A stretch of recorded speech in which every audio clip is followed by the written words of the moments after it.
Advocate Mauzam साहब को यहाँ मदु कर रहा हूँ माइक पर के वो आए और अपने ख्यालात से हमें नवाजे।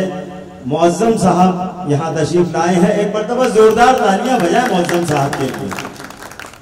मुअज़्ज़ज़ हाज़रीन, अस्सलाम वालेकुम।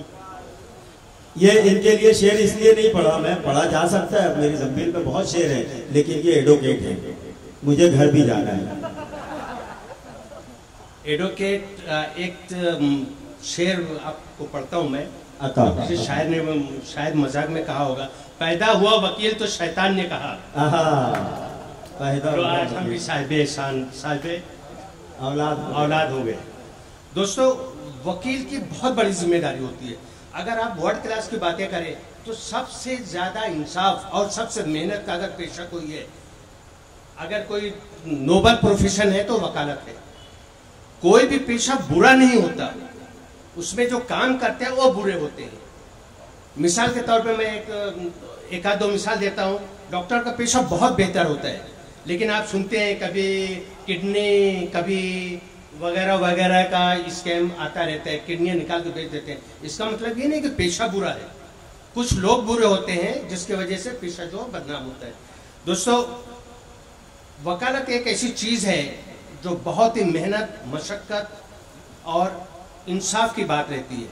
मैं अपनी जाती तौर से ये बता दूं कि कोई भी केस लेने से पहले मैं सोचता हूं कि जरूर कि मुझे अल्लाह के यहाँ इसका जवाब देना है, और अगर कभी कंप्रोमाइज की बात होती है तो मैं ये सोचता हूं कि भाई मुझे ना उनके कब्र में सोना है ना उनके कब्र में सोना है। तो ये बहुत ही मेहनत, बहुत ही ईमानदारी का पेशा है, और मैं ये समझता हूं कि इस पेशे में आप अपने बच्चों को ज्यादा से ज्यादा लेके आइए, ताकि जो समाज में नाइंसाफियां हो रही हैं वो खत्म होनी चाहिए। जनाब ने एक शेर पढ़ा जिसकी वजह से मैं जो रस्म व अदब रहता है उसको दरकिनारे करके बगैर तमहीद के फिर भी मैं बोलूंगा। सदर मोहतरम, इज्जत माँ, सबिया खुर्शीद, इनके भाई खालिद मेरे जूनियर रह चुके हैं और पहली दफ़ा इनसे हमारी मुलाकात हो रही है, बहुत बेहतर है। और हम खुशकिस्मत हैं कि आज भिवंडी में इतने सारे शायरात एक साथ जमा हैं, ये हमारी खुशनसीबी है। अभी किसी ने बोला कि सिंध व सुखन की बातें कर रहे थे, एक दो शेर के साथ फिर मैं आपसे तकरीर न करते हुए, चूँकि मौका तकरीर का नहीं है, शेर व सुखन का है, तो अब मैं समझा तेरे रुखसार पर तिल का मतलब।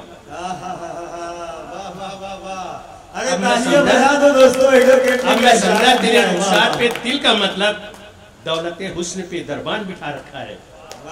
दौलत हुस्न पे मीर गालिब और दूसरे बहुत, मीर गालिब साहब ने बहुत सारी शेर कहती है। लब के उनके क्या कहिए, लब के उनके क्या कहिए, एक लब के उनके क्या कहिए, नाजुकी उनके लब के क्या कहिए। पंखुड़ी एक गुलाब सी है, नीर इन नीम बाज आंखों में सारी मस्ती शराब की सी है। ये शेर मैंने 40 साल पहले पढ़ा था जब मैं इलाहाबाद यूनिवर्सिटी से एमए कर रहा था। लेकिन ये भिवंडी का जो माहौल है,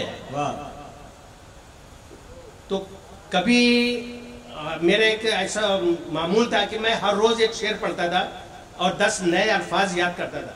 लेकिन भिवंडी में आने के बाद मुझे ये पता चला कि यहाँ की जुबान जो है इतनी मिली जुली है। आप इस्लामपुरा बंगालपुरा के अगर जबान समझे तो मैं गालिब साहब ने एक शेर के कहा था, रेख्ती के तुम्हें उस्ताद नहीं हो गालिब। रेख्ती वो जुबान होती है जिसमें हिंदी, उर्दू, संस्कृत, बंगाली, पंजाबी वगैरह रहती है। रेख्ती के तुम्हें उस्ताद नहीं हो गालिब, सुनते हैं अगले जमाने में कोई मीर भी था। तो दोस्तों, मुशायरा एक इस्लाह गाह है उर्दू जुबान की। हमें जरूर मुशायरे करते रहना चाहिए। लीजिए हजरात, एडवोकेट साहब जरूर लीजिए।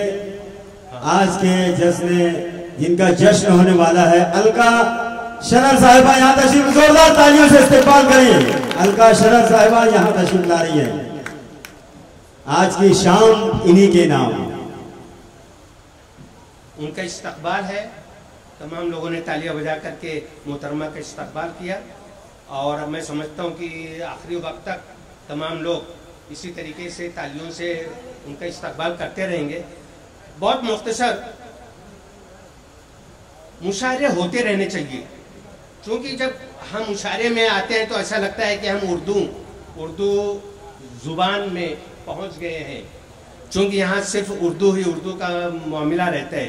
तो मुशायरे करते रहना चाहिए, इससे शायरों के अंदर एक हौसला अफजाई होती है और उर्दू को पसंद करने वालों को भी एक बहुत खुशी महसूस होती है कि अभी कुछ लोग जिंदा हैं जो उर्दू बोल सकते हैं, अभी कुछ लोग जिंदा हैं जो उर्दू बोल सकते हैं। तो शरीफ भाई का ये जिद था कि मैं कुछ चंद कलमात मैं आप लोगों के सामने पेश करूं। इसी चंद कलमात के साथ मैं आपसे अलविदा चाहूँगा और बाकी तमाम शादात हजरात, तमाम हजरात है, आप तमाम लोग लुत्फ़ लीजिए। शुक्रिया, अल्लाह हाफिज़।